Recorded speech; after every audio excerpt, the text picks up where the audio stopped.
할렐루야, 굿모닝입니다. 오늘 저와 여러분에게 주시는 하나님의 말씀은 시편 69편 19절로 마지막 36절까지 말씀입니다. 30절부터 36절까지만 봉독하도록 하겠습니다. 내가 노래로 하나님의 이름을 찬송하며 감사함으로 하나님을 위대하시다 하리니 이것이 소 곧 뿔과 굽이 있는 황소를 드림보다 여호와를 더욱 기쁘시게 함이 될 것이라. 곤고한 자가 이를 보고 기뻐하나니 하나님을 찾는 너희들아 너희 마음을 소생하게 할지어다. 여호와는 궁핍한 자의 소리를 들으시며 자기로 말미암아 갇힌 자를 멸시하지 아니하시나니 천지가 그를 찬송할 것이요 바다와 그 중에 모든 생물도 그리할지로다. 하나님이 시온을 구원하시고 유다 성읍들을 건설하시리니 무리가 거기서 살며 소유를 삼으리로다. 그의 종들의 후손이 또한 이를 상속하고 그의 이름을 사랑하는 자가 그 중에 살리로다. 아멘. 네, 어제 우리는 하나님께 간구하며 기도하는 순간이 하나님께서 저와 여러분을 반기는 순간이다 라는 것을 함께 묵상했습니다. 하나님께서 저와 여러분을 반기시는 이유는요, 하나님께서 우리의 모든 것을 완전히 아시는 전능하신 하나님이시기 때문입니다. 19절 말씀을 함께 보겠습니다. 19절에 보니까 주께서 나의 비방과 수치와 능욕을 아시나이다. 나의 대적자들이 다 주님 앞에 있나이다. 아멘. 신앙을 지키기 위한 우리의 마음과 또한 이로 인해 겪는 어려움을 하나님께서는 다 아신다라고 다윗은 고백하고 있습니다. 다윗의 인생이 위대한 인생이기는 하지만 참 외로운 인생이기도 합니다. 수많은 배신과 모함과 그리고 다윗은 많은 사람들로부터 또 버림을 당하기도 했습니다. 개인의 인생으로 보면 정말 마음 아픈 일들이 많은 그런 인생이었습니다. 여러분, 저와 여러분도 우리의 인생을 살펴보면 참 어찌 보면 평범한 인생들 아닙니까? 하지만 그 가운데에서도 수많은 아픈 기억들이 있습니다.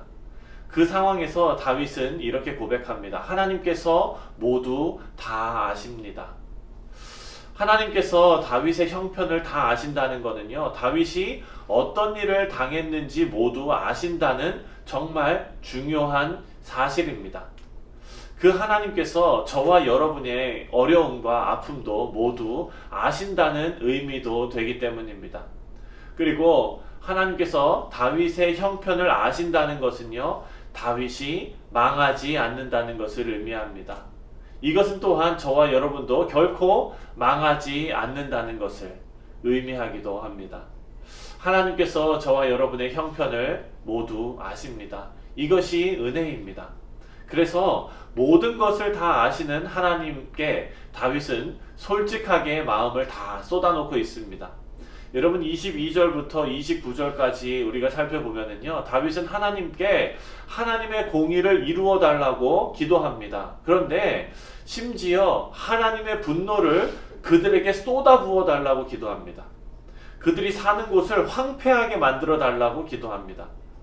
정말 이렇게 기도해도 되나 싶을 정도로 하나님께 자신의 아픈 마음을 그대로 표현하고 있습니다. 사랑하는 성도 여러분, 하나님 앞에 저와 여러분은요, 숨길 것이 아무것도 없습니다. 하나님께서는 입에서 나오는 기도의 소리를 들으시는 것이 아니라 우리의 마음을 들으십니다. 그리고 긍휼히 여기십니다.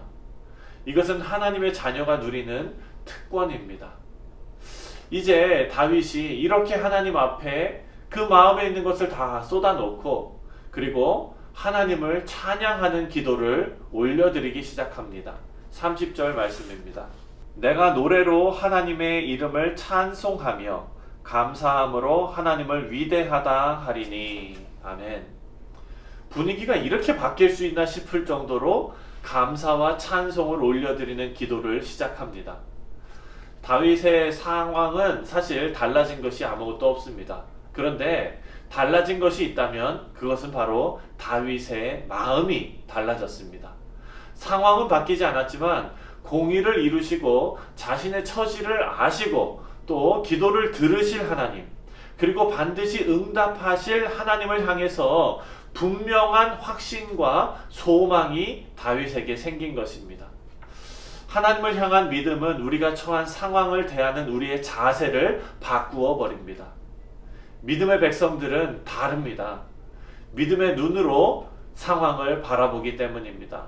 믿음의 눈으로 바라보면 진정으로 하나님을 찬양할 수 있게 됩니다. 내가 노래로 하나님의 이름을 찬송하며, 절망 가운데서 하나님을 찬송한다는 것은 여러분 믿음이 없는 사람들이 보면 이해하지 못할 행동입니다. 하지만 믿음의 백성들은 이해할 수 있습니다. 31절입니다. 이것이 소 곧 뿔과 굽이 있는 황소를 드림보다 여호와를 더욱 기쁘시게 함이 될 것이라. 아멘.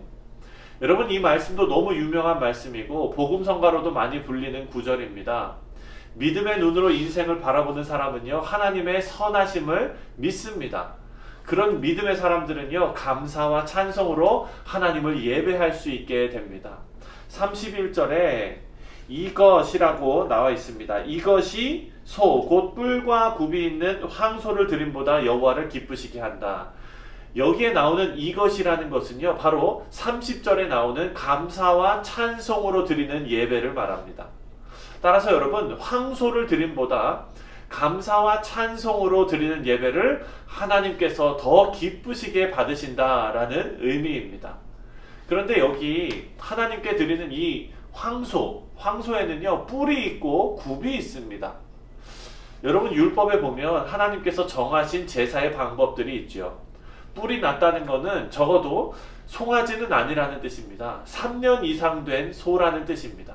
여러분, 그것은 그때 당시, 지금도 그렇지만 그때 당시에 값비싼 소라는 뜻입니다. 그리고 굽이 있다는 것은 하나님께서 정하다고 인정하신 재물인 것을 의미합니다. 하나님께서 인정하시고 또한 그 값이 비싼 소를 드리는 것, 여러분, 이것 아주 귀한 일이죠. 그런데 그것보다 더 기뻐하시는 예배가 있다는 것입니다. 그것이 바로 30절에 나오는 믿음으로 하나님을 바라보며 하나님의 이름을 감사하며 찬송하는 그런 하나님께 드리는 예배라는 것입니다. 사랑하는 성도 여러분, 하나님께서 저와 여러분을 아십니다.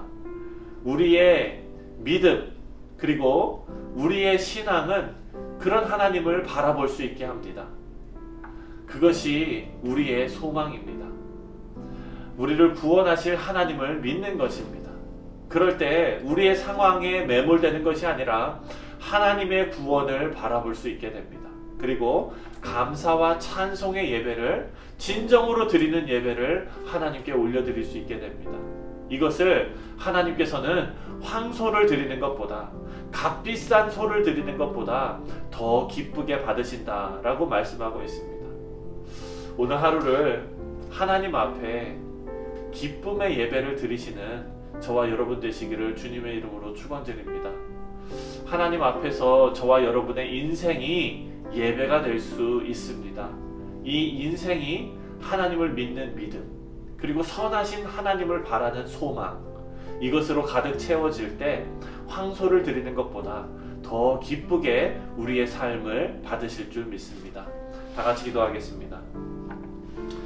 사랑의 하나님, 절망 가운데서 울려 퍼지는 찬송의 시를 우리가 묵상했습니다.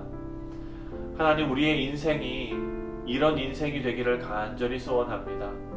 우리의 상황은 고난 가운데 있고 어려움 가운데 있고 외롭고 슬프지만 하나님, 그 가운데서 하나님께서 아신다는 것, 또한 하나님께서 건지신다는 것, 또한 하나님께서는 자비와 긍휼이 많으신 하나님이시라는 것을 우리가 믿고 하나님 앞에 감사와 찬송을 올려드리는 귀한 신앙을 갖게 하여 주시옵소서. 사랑하는 성도들과 함께 하여 주시며 오늘 하루의 삶이 하나님 앞에 믿음으로 드려지는 귀한 제사가 될 수 있도록 역사하여 주시옵소서. 감사드리며 예수님의 이름으로 간절히 기도합니다. 아멘.